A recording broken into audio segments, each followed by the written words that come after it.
कीर्ति जाना बैठे भी बा। अच्छा सुना सुना आज कल की मना तो करने जा रही बा।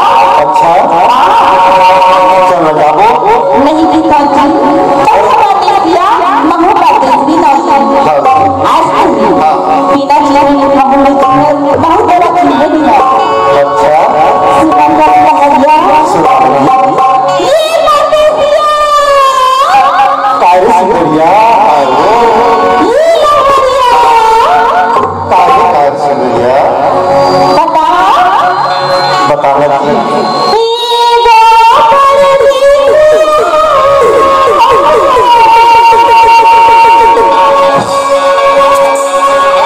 अरे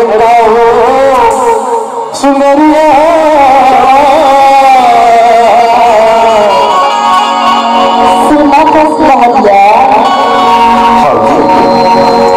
मैं खाने जामा से बहुत है अब मुझे बात करेंगे क्या ऐसे ये क्या करते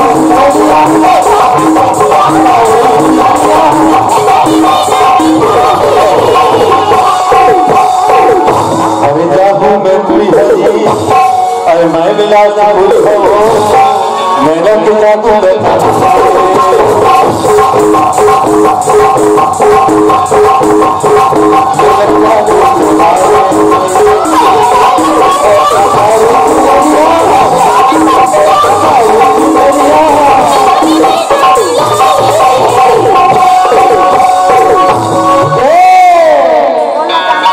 अरे क्या हो मैं तुरी हो अम्मा हलवा गई हो लेना की जाते